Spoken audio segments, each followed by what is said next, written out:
Hello बच्चों, good morning. कैसे हो? ठीक हो? चलिए, प्रीवियस वीडियो में हम लोग वैद्युत क्षेत्र पढ़े थे। वैद्युत क्षेत्र, इलेक्ट्रिक फील्ड। तो वैद्युत क्षेत्र में हम बताए थे कि किसी आवेश के चारों तरफ वैद्युत क्षेत्र उत्पन्न होता है और वैद्युत क्षेत्र के किसी बिंदु पर हम वैद्युत क्षेत्र की तीव्रता निकालते हैं। वैद्युत क्षेत्र की माप वैद्युत क्षेत्र की तीव्रता से करते हैं, जिसे ई से प्रदर्शित करते हैं। ये सारी बातें हम पीछे बता चुके हैं। आज हम लोग पढ़ेंगे वैद्युत बल रेखाएं, इलेक्ट्रिक लाइन्स ऑफ फोर्स। ठीक है, तो इसको समझने का प्रयास करिए, क्योंकि वैद्युत क्षेत्र को समझने के लिए इसको समझना जरूरी है और ये आप बहुत ही इम्पोर्टेंट स्टेप है आज के लिए। ठीक है, आज का जो टॉपिक है बहुत ही इम्पोर्टेंट स्टेप एक तरह से कह सकते हैं हम लोग आगे के लिए, इसलिए इसको समझने का प्रयास करिए। ठीक है, देखिए, मान लीजिए वैद्युत बल रेखा क्या है, पहले इसको समझिए। मान लीजिए यहां से लेकर के यहां तक ये वैद्युत क्षेत्र है, तो वैद्युत क्षेत्र का रिप्रेजेंटेशन, ठीक है, प्रदर्शन वैद्युत बल रेखाएं करती है। यहां से यहां तक वैद्युत क्षेत्र है, तो यहां से यहां तक एक बल रेखा ऐसे मिलेगी आपको। एक बल रेखा के द्वारा ही इस वैद्युत क्षेत्र को रिप्रेजेंट किया जाता है। ठीक है, ऐसे खींचा जाता है। ठीक है, और इसका डायरेक्शन अगर इधर है तो इस रेखा में ऐसे दिशा बना दिया जाता है। मतलब ये रेखाएं क्या दर्शा रही है? ये दर्शा रही है कि यहां से लेकर यहां तक वैद्युत क्षेत्र है और इस वैद्युत क्षेत्र की दिशा किधर है? इधर है। ठीक है, तो इस तरह से हम कह सकते हैं कि वैद्युत बल रेखाएं क्या होती हैं? वैद्युत बल रेखाएं एक काल्पनिक रेखाएं होती है। वास्तव में वैद्युत क्षेत्र में हम देखेंगे तो कोई रेखा नहीं दिखेगा, हमको कल्पना किया जाता है इसको समझने के लिए, पढ़ने के लिए। तो वैद्युत बल रेखाएं एक काल्पनिक रेखाएं होती हैं वैद्युत क्षेत्र में, जो वैद्युत क्षेत्र का प्रदर्शन करती हैं, वैद्युत क्षेत्र को रिप्रेजेंट करती हैं। ठीक है, अब एक बात और जान लीजिए, अगर मान लीजिए वैद्युत क्षेत्र है, इस पर कोई, इस वैद्युत क्षेत्र में कोई positive charge, positive test charge कह सकते हैं, परीक्षण आवेश जिसको हिंदी में कहा जाता है, तो परीक्षण आवेश को अगर इस वैद्युत क्षेत्र में स्वतंत्रता पूर्वक छोड़ दिया जाए तो यह आवेश इस वैद्युत बल रेखाओं के अनुदिश गति करेगा। हमेशा वैद्युत बल रेखाएं जिधर होंगी उधर ही वो आवेश गति करेगा। ठीक है, क्योंकि आप पीछे जानते हो प्लस चार्ज पे हमेशा वैद्युत क्षेत्र की दिशा में बल लगता है, तो निश्चित रूप से ये चार्ज वैद्युत बल रेखाओं के अनुदिश ऐसे गति करेगा। तो इस तरह से वैद्युत बल रेखा की डिफिनीशन ऐसे भी दिया जा सकता है कि वैद्युत बल रेखाएं वे काल्पनिक रेखाएं होती हैं, जो ये वैद्युत बल रेखाएं वैद्युत क्षेत्र में वे काल्पनिक रेखाएं होती हैं जिसके अनुदिश कोई पॉजिटिव चार्ज मूव करता है, गति करता है। ये भी डिफिनीशन आप दे सकते हैं, या जनरली ऐसे बोलिए कि वैद्युत क्षेत्र में वैद्युत बल रेखाएं वे काल्पनिक रेखाएं होती हैं जो वैद्युत क्षेत्र का प्रदर्शन करती है, वैद्युत क्षेत्र के हर एक पार्ट को दर्शा देती है। ठीक है, अभी आपको दिखेगा भी कैसे दर्शा रही है, लेकिन वैद्युत बल रेखाओं के संदर्भ में एक बात पहले आप समझिए, हमेशा वैद्युत बल रेखाएं पॉजिटिव चार्ज यानी धन आवेश से हमेशा बाहर निकलती है। जैसे देखिए यहां दिखाया गया है, धन आवेश से हमेशा बाहर निकल रही है और हमेशा ऋण आवेश में प्रवेश करती है, ऋण आवेश में बाहर से अंदर की ओर आती है। ठीक है, तो अगर मान लीजिए पॉजिटिव चार्ज अकेले है, जैसे देखिए यहाँ अकेले दिखाया गया है, केवल ये प्लस चार्ज दिखाया गया है, तो पॉजिटिव चार्ज अगर अकेले है तो वहां से बल रेखाएं निकलकर अनंत की ओर जाएगी, और अगर नेगेटिव चार्ज अकेले है तो बल रेखाएं अनंत से चल करके इस आवेश में प्रवेश करेगी। ठीक है, दो बातें आप याद रखिए कि प्लस चार्ज से हमेशा बल रेखाएं निकलती हैं और माइनस चार्ज में हमेशा बल रेखाएं प्रवेश करती हैं। कोई दिक्कत? ठीक है, यहां पे देखिए दूसरे फिगर में हम दिखाए हैं प्लस और माइनस दोनों को एक पास रखें। प्लस और माइनस अगर एक पास दो चार्ज हो तो उस केस में हमेशा प्लस चार्ज से बल रेखाएं निकलती हैं और माइनस चार्ज में प्रवेश करती हैं। हमेशा +4 से निकलती हैं और -4 में क्या होती है, प्रवेश करती है। वक्र बनाते हुए ऐसे प्रवेश करेंगे। अगर सिंगल है तो अनंत की ओर जाएंगे, अगर 2 चार्ज है +-1 पास है तो प्लस से निकलेगी, वक्र बनाते हुए माइनस की तरफ, माइनस में प्रवेश करेगी। ठीक है।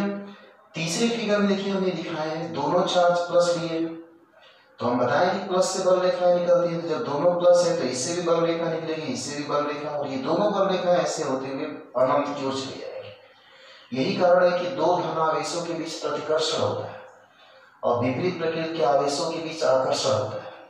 ठीक है, क्योंकि देखिए प्रतिकर्षित कर रहा है और ये आकर्षण हो रहा है। ठीक, कोई दिक्कत?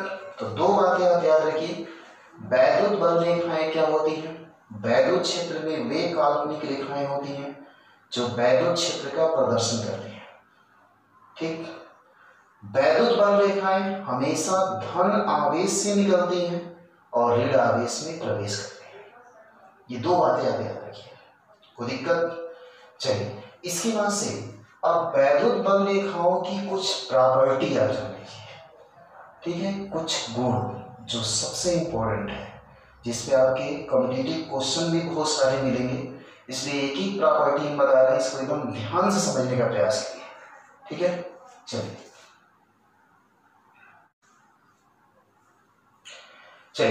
सबसे पहले अब जानिए प्रॉपर्टीज ऑफ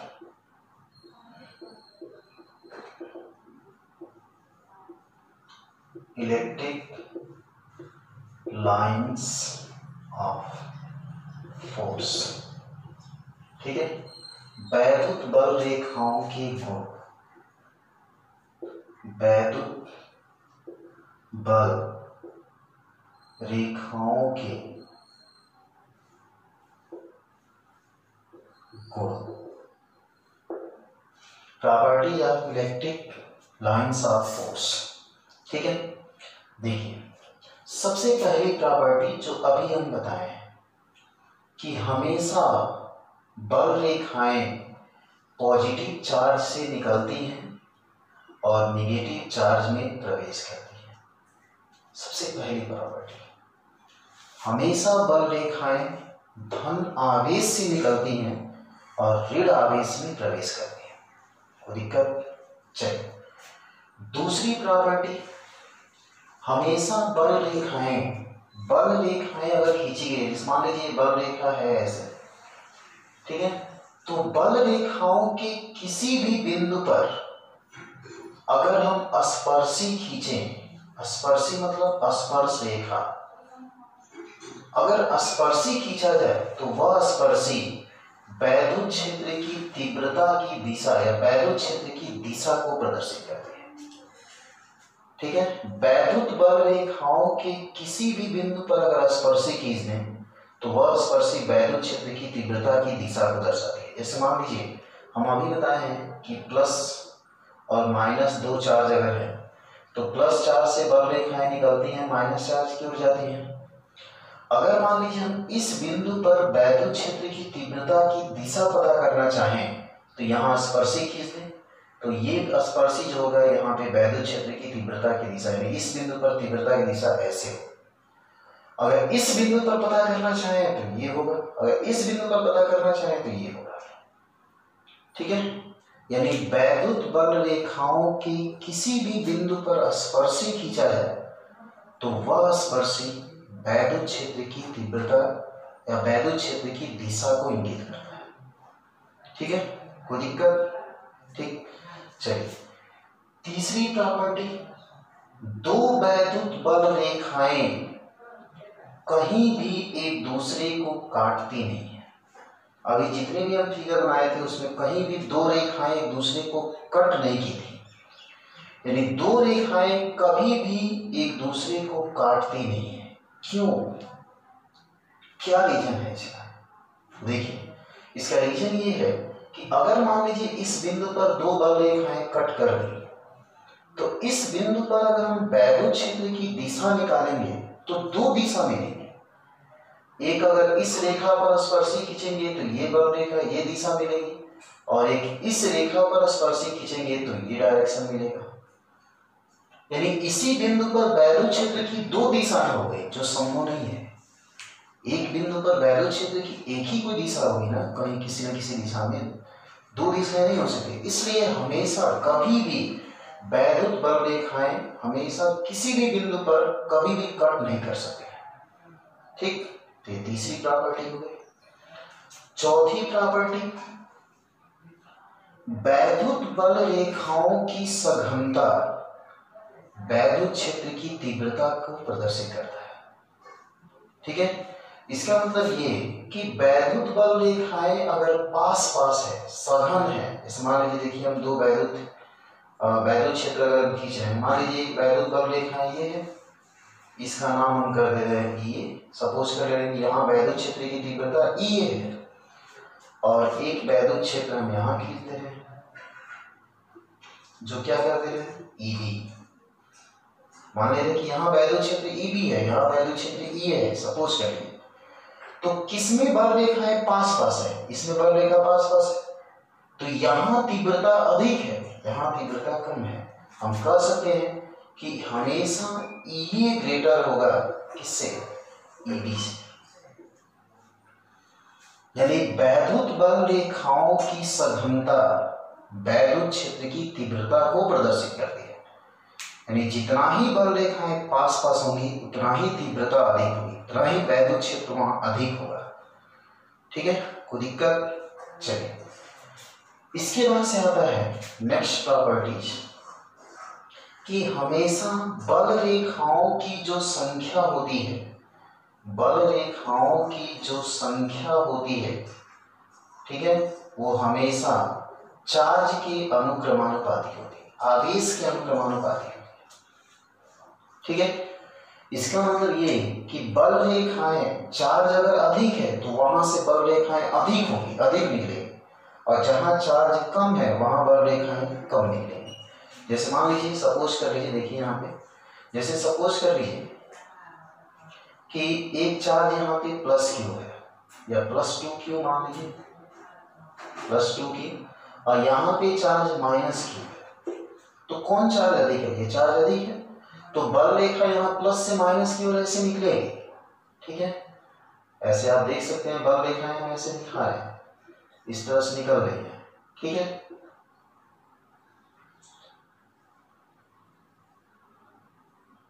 ये ठीक, आप यहाँ चार्ज पे देखिए कितनी बल रेखाएं हैं, यहाँ पे 2q चार्ज है, तो यहाँ से कितनी बल रेखा निकलेगी, 1 2 3 4 5 6 7 8, और यहाँ q चार्ज है तो यहाँ बल रेखा कितनी है, 1 2 3 4, केवल 4 है। मीन्स आवेश जहां अधिक होगा वहां बल रेखाएं अधिक होगी, जब बल रेखा अधिक होगी तो वहां तीव्रता भी अधिक होगी, जैसे कि हम अभी बताएं। तो ये चीज आप याद रखिए कि बल रेखाओं की संख्या आवेश के अनुक्रमानुपाती होती है, यानी जितना ही आवेश अधिक होगा बल रेखाएं उतनी ही अधिक होंगी। कोई दिक्कत?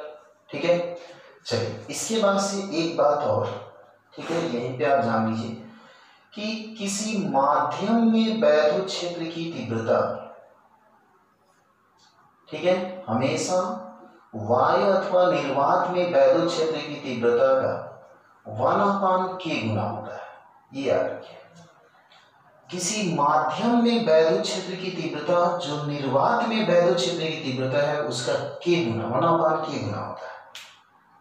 इसका मतलब k का मान आप जानते हो किसी माध्यम के लिए 1 से अधिक होता है। इसका मतलब हम कह सकते हैं कि ई माध्यम जो होगा वो लेस होगा किससे, E0 से,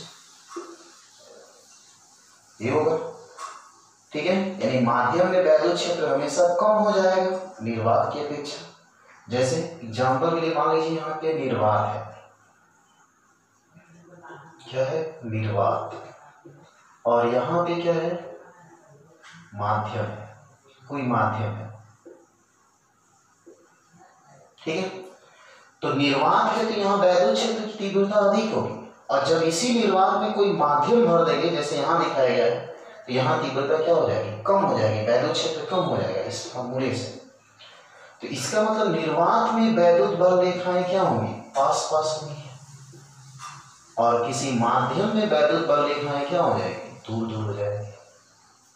ठीक है। क्वेश्चन में आपसे पूछता है कि निर्वात में किसी स्थान पे निर्वात है और उसी स्थान पे पुनः कोई माध्यम रखा गया है, ठीक है। तो निर्वात में वैद्युत बल रेखाएं और माध्यम में वैद्युत बल रेखाओं को दर्शाया गया है। निम्न में से बताइए कौन सा कथन सत्य है। तो ऐसे चार फिगर में आप यहाँ देख सकते हो, निर्वात है तो यहाँ तीव्रता अधिक होगी तो बल रेखाएं अधिक होंगी, यहाँ माध्यम है तो तीव्रता कम होगी तो बल रेखाएं कम होगी। बस इसको याद रखिए, ठीक है, कोई दिक्कत। यानी किसी निर्वात में वैद्युत क्षेत्र की तीव्रता या निर्वात में वैद्युत बल रेखाएं अधिक होती हैं, किसी माध्यम में वैद्युत बल रेखाएं कम हो जाती हैं, कोई दिक्कत, ठीक है। चलिए इसके बाद से एक प्रॉपर्टी और यहीं पे जानी, नेक्स्ट जो भी नंबर है। आप जानते हो धातु चालकों के लिए के की वैल्यू क्या होती है, इंफिनिटी। जब के की वैल्यू इंफिनिटी, अगर कहीं धातु चालक, मान लीजिए कोई माध्यम में कोई निर्वात है, वहां पे ऐसा माध्यम रख दिया गया जहां धातु, तो धातु के लिए के का मान इंफिनिटी, के का मान इंफिनिटी रखेंगे तो ई का मान क्या मिलेगा, 0। यानी किसी चालक के भीतर वैद्युत क्षेत्र की तीव्रता हमेशा 0 होती है, ठीक है। और दूसरी बात आप ये याद रखिए, नेक्स्ट प्रॉपर्टी वैद्युत बल रेखाओं की, कि धातु के भीतर तो वैद्युत क्षेत्र की तीव्रता 0 है, किसी चालक के भीतर वैद्युत क्षेत्र की तीव्रता 0 है, ठीक है। लेकिन चालक की सतह पर जो वैद्युत बल रेखाएं होती है हमेशा सतह के लंबवत होती है। यानी हम कह सकते हैं कि मान लीजिए अगर कोई ये धातु चालक है, कोई भी चालक है ये, इस चालक पे अगर पॉजिटिव चार्ज है, सपोज कर लीजिए पॉजिटिव चार्ज है इस पर, ठीक है, ये चालक है, तो इसके अंदर कोई बल रेखा नहीं होगी। क्यों? क्योंकि वैद्युत क्षेत्र की तीव्रता 0 है। और इसके बाहर जो बल रेखाएं होती हैं वो हमेशा पृष्ठ के, धातु के सतह के हमेशा लंबवत होती है, ये याद रखिए। धातु की सतह के यानी चालक की सतह के लंबवत हमेशा बल रेखाएं होती है, ठीक है। जैसे मान लीजिए अगर ये मार्कर सपोज करिए चालक है, तो अगर बल रेखाएं यहाँ से इस चालक से गुजरेगी तो हमेशा इसके सतह के लंबवत मिलेगी, हमेशा सतह के लंबवत बल रेखाएं मिलेंगी, ठीक है। तो इतनी प्रॉपर्टी होती है बल रेखाओं की, आप इतनी बातों को ध्यान में रखिए, क्वेश्चन भी इस पे बनते हैं। फिर एक बार और हम रिवाइज करते रहे ताकि आपको सब कुछ याद रहे। देखिए सबसे पहली प्रॉपर्टी क्या है कि बल रेखाएं धन आवेश से निकल करके ऋण आवेश में जाती है। दूसरी प्रॉपर्टी, बल रेखाओं के किसी भी बिंदु पर अगर स्पर्शी खींचा जाए तो वह स्पर्शी वैद्युत क्षेत्र की तीव्रता की दिशा या वैद्युत क्षेत्र की दिशा को प्रदर्शित करती है। तीसरी बात, दो बल रेखाएं कहीं भी एक दूसरे को काटती नहीं है। चौथी बात कि बल रेखाओं की सघनता वैद्युत क्षेत्र की तीव्रता को प्रदर्शित करती है। यानी बल रेखाएं अगर पास पास होंगी तो तीव्रता अधिक होगी, बल रेखाएं दूर दूर होंगी तीव्रता कम होगी, ठीक है। इसके बाद से बल रेखाओं की जो संख्या होती है वो आवेश के अनुक्रमानुपाती होती है। मीन्स आवेश अधिक होगा तो बल रेखाएं अधिक होगी, आवेश कम होगा तो बल रेखाएं कम होगी। जैसे देखिए यहाँ फिगर में भी दिखाया है, यहाँ 2q चार्ज है तो बल रेखा ज्यादा है, यहाँ q चार्ज है तो बल रेखा कम है। इसके बाद से किसी माध्यम में वैद्युत क्षेत्र की तीव्रता निर्वात में वैद्युत क्षेत्र की तीव्रता का 1/k गुना होता है। तो इस तरह से k का मान आप जानते हो कि 1 से अधिक होता है तो निश्चित रूप से किसी माध्यम में वैद्युत क्षेत्र की तीव्रता या वैद्युत क्षेत्र निर्वात की अपेक्षा कम होगा। इसका मतलब क्या है कि किसी माध्यम में बल रेखाएं दूर दूर होंगी और निर्वात में बल रेखाएं पास पास होंगी, क्योंकि तीव्रता अधिक है, वैद्युत क्षेत्र अधिक है, ठीक है। तो यही देखिए यहाँ पे दिखाएंगे, माध्यम है तो बल रेखा दूर दूर है और निर्वात है तो बल रेखा पास पास है, ठीक। उसके बाद से आइए चालक पर। तो चालक के लिए आप जानते हो k का मान इंफिनिटी होता है तो e का मान यहाँ से क्या मिल जाएगा, 0। चालक के भीतर वैद्युत क्षेत्र की तीव्रता 0 होती है। सबसे इंपॉर्टेंट टॉपिक, इसको एकदम नोट कर लीजिए, चालक के अंदर वैद्युत क्षेत्र 0 होता है। चालक के भीतर कोई बल रेखाएं नहीं होती है, क्योंकि चालक के भीतर वैद्युत क्षेत्र की तीव्रता क्या होती है, 0 होती है, ठीक है।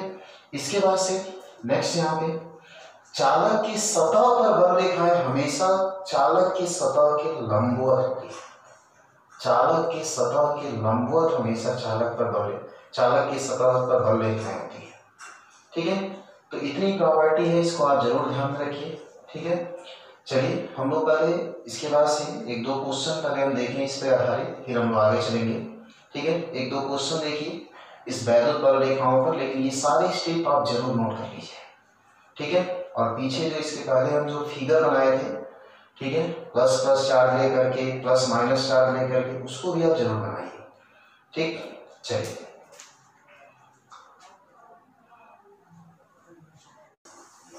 भाई बच्चों देखिए, एक दो क्वेश्चन हम इस इलेक्ट्रिक लाइन्स ऑफ फोर्स पे एक दो क्वेश्चन हम बता रहे हैं, इसको समझने का प्रयास करिए।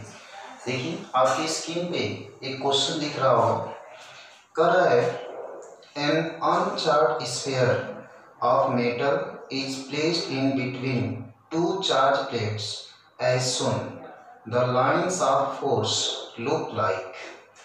ठीक है, कह रहा है कि दो चार्ज, नीचे ऑप्शन देखिए आपके दिख रहा होगा, दो चार्ज प्लेट, एक ऊपर प्लेट है एक नीचे प्लेट है, और बीच में क्या रखा गया है, एक अनचार्ज, ठीक है, अनचार्ज स्फीयर रखा गया है जो मेटल का बना हुआ है, यानी धातु का बना हुआ है, यानी चालक है। ठीक है, बीच में एक चालक गोला जिसपे कोई चार्ज नहीं है उसको रखा जाता है। तो कह रहा है कि चारों में से बताइए कौन सा फिगर सत्य है। तो हम आपको अभी बताए हैं कि धातु के अंदर वैद्युत क्षेत्र की तीव्रता शून्य होती है, धातु या चालक के भीतर बल रेखाएं नहीं होती हैं, बल रेखाएं क्या होती हैं, शून्य होती हैं। तो इस तरह से आप यहाँ देखिए, पहले जो पहला ऑप्शन है उसमें आप देखिए, पहला ऑप्शन तो ठीक दिखाया है कि धातु के अंदर बल रेखाएं नहीं दिखाया है, लेकिन जो साइड में जो बल रेखाएं जा रही हैं वो बल रेखाएं देखिए स्पर्श करते हुए जा रही हैं, और हम आपको बताए हैं कि बल रेखाएं हमेशा धातु की सतह के लंबवत होती हैं, लंबवत बल रेखाएं गुजरती हैं, इसलिए पहला ऑप्शन गलत है। दूसरा ऑप्शन आप देखिए, दूसरा ऑप्शन में देखिए बल रेखाएं धातु के अंदर चलते हुए चली गई हैं, ये भी आपका ऑप्शन गलत है क्योंकि धातु के अंदर बल रेखाएं नहीं होती है।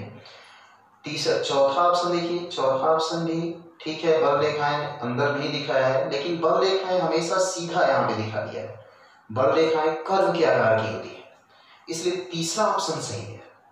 तीसरा ऑप्शन में देखिए बल रेखाएं धन से ऋण की ओर आ रही हैं, धातु के अंदर बल रेखाएं नहीं दिखाया गया है, और हमेशा जो गोला है उस गोले के सतह के लंबवत बल रेखाएं प्रवेश भी कर रही हैं और निकल भी रही हैं। ठीक है, और हम अभी बताएं कि धातु के अंदर बल रेखाएं हमेशा सतह के लंबवत होती है। ठीक है, तो इसलिए तीसरा ऑप्शन आपका क्या होगा, सत्य होगा। ठीक है, आगे बच्चों नेक्स्ट क्वेश्चन देखिए, नेक्स्ट क्वेश्चन आपके स्क्रीन पे दिख रहा होगा, क्वेश्चन हम पढ़ रहे हैं, ध्यान से देखिए। A long cylindrical cell carries positive surface charge sigma in the upper half and negative surface charge minus sigma in the lower half। यानी कोई सिलेंड्रिकल सेल है, उस सेल के ऊपर आधा पॉजिटिव चार्ज है और आधा क्या है, नेगेटिव चार्ज है। जैसे देखिए ऑप्शन में यहाँ पे दिखाया गया, ऊपर आधा पॉजिटिव है, नीचे आधा क्या है, नेगेटिव है। ऑप्शन चारों देखिए ध्यान से। अब इसमें ये कह रहा है कि the electrical field lines around the cylinder will look like figure given in, यानी इन चारों में से इलेक्ट्रिकल लाइंस जो है वो किस तरह से मूव करेगा ये आपको बताना है। तो हम आपको बताए हैं कि हमेशा वैद्युत बल रेखाएं धन आवेश से निकलती हैं और ऋण आवेश में प्रवेश करती हैं और वक्र के जैसा आ जाती हैं। तो आप पहला ऑप्शन देख सकते हैं कि धन आवेश से निकल रही हैं और ऋण आवेश में प्रवेश कर रही हैं और वक्र के जैसा बन रही है, इसलिए पहला ऑप्शन आपका क्या है, सत्य है। ठीक है, तो इस तरह से क्वेश्चन आप सॉल्व कर सकते हैं। बस जितनी प्रॉपर्टी हम बताए हैं उसको आप ध्यान में रखिए और ध्यान में रखते हुए आप क्वेश्चन सॉल्व कर सकते हैं। ठीक है, तो चलिए आज के लिए बस इतना ही, इलेक्ट्रिक लाइंस फोर्स। और नेक्स्ट वीडियो में हम आपको बताएंगे कि इलेक्ट्रिक फील्ड यानी वैद्युत क्षेत्र की तीव्रता कैसे फाइंड किया जाता है। भिन्न भिन्न चार्ज डिस्ट्रीब्यूशन के कारण इलेक्ट्रिक फील्ड हम निकालेंगे, वैद्युत क्षेत्र की तीव्रता हम निकालेंगे, फिर उसको देखा जाएगा। लेकिन हम आपको बता चुके कि वैद्युत क्षेत्र क्या है, वैद्युत क्षेत्र की तीव्रता क्या है, वैद्युत बल रेखाएं क्या है, इसको तैयार करिए। ठीक है, चलिए नेक्स्ट वीडियो में हम आएंगे लेकर के फिर। ठीक है, तब तक के लिए थैंक यू सो मच।